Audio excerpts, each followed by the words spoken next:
I didn't cut you off there, but yeah. So I think a lot of guys miss the point of the opener. The opener is just to open. It's to hold attention for 30 seconds, so as that you can buy the next 2 minutes. It's not. Yeah, the opener is just to get like conversation going. Right, that's it. It could be anything. Anything could be an opener. Anything can be an opener. I do prefer going direct during the day.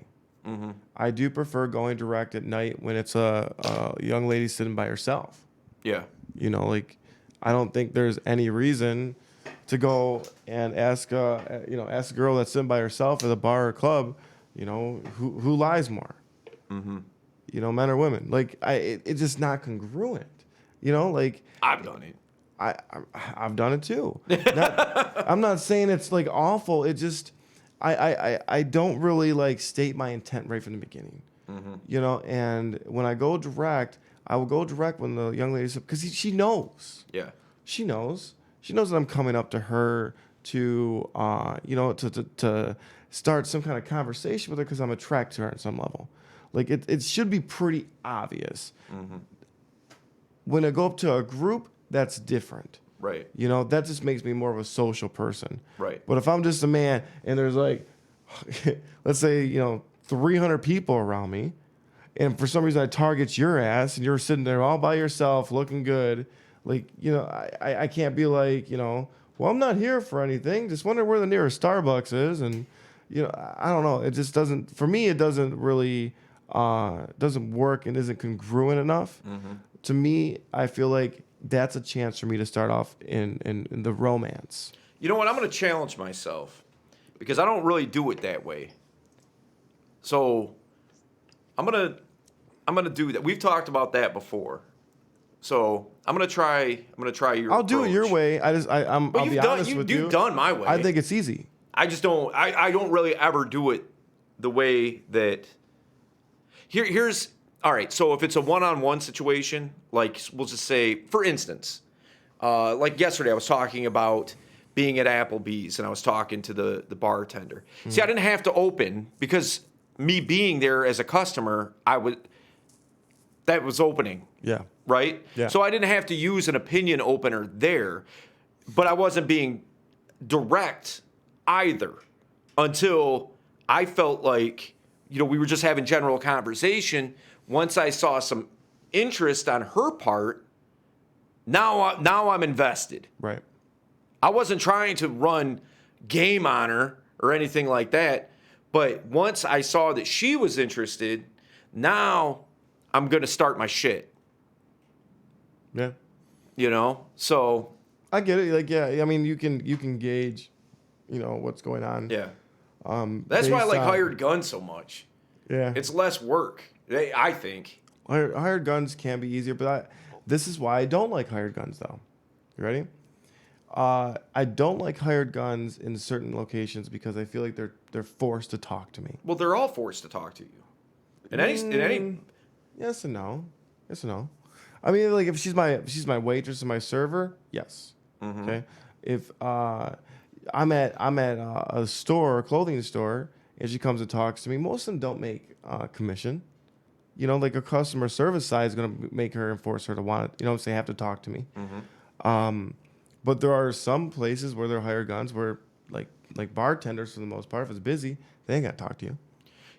Right. They just got to take your order and go. I mean, basically, that's being, what's the word I'm looking for? Where you're taking the temperature of the room and all that kind of stuff. I don't know why. It just jumped right out of my head. It's a very common term. You say it all the time. Calibration. Yeah, there you go. Yeah, thank you. Yeah. I was having a brain fart there. But, yeah, calibration. I mean, that's where calibration comes into play.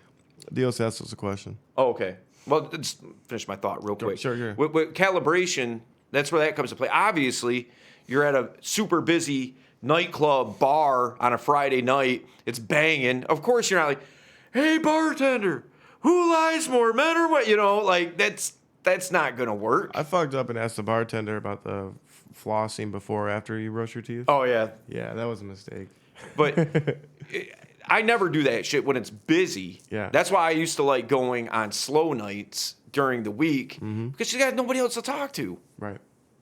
You're gonna talk to me.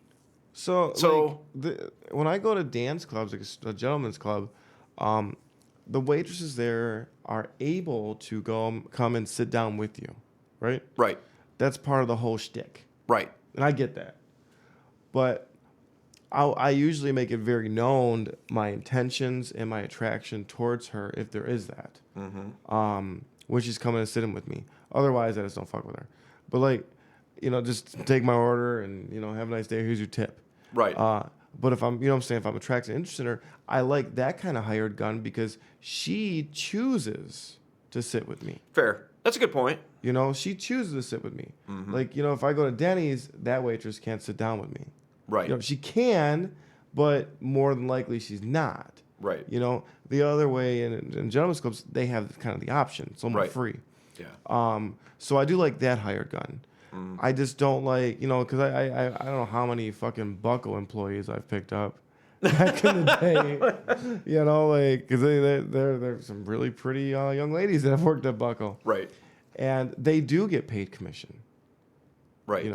Yeah, they try to force it down your throat. Well, they try to force it on your throat, but they're working. They Right. get paid. I get it. I'm not faulting them or they get paid. They get paid commission. Yeah. The thing is with them is I feel as if once they're locked in or once they're working with me, I guess you could say, is like their personality and it's not going to be as organic. I don't think. If you knock them, the first thing I'm trying to do is knock them out of that mode.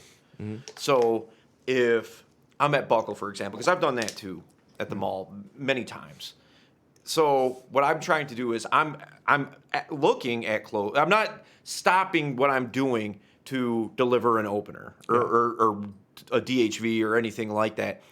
We're both still. She's helping me with the clothes, but as she's doing that, I'm getting her out of work mode. Right. By having regular conversation as opposed to conversation about clothes and what looks good, what doesn't, what size is this, all that kind of stuff.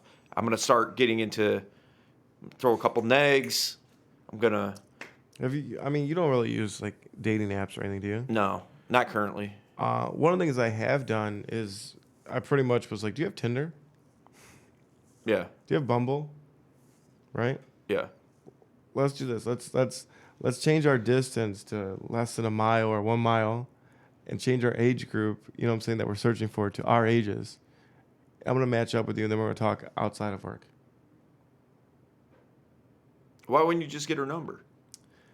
I'm going to get her number.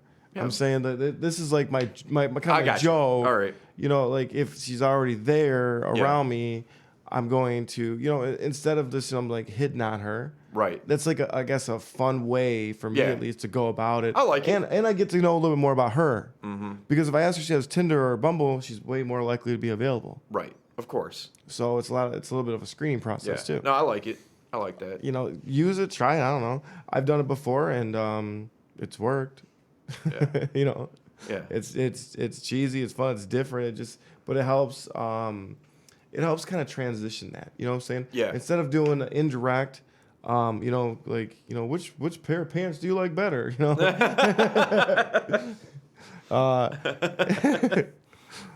Instead of doing, saying something like that, I can make it more interactive and fun and get some information out of her. Yeah. No, I like it.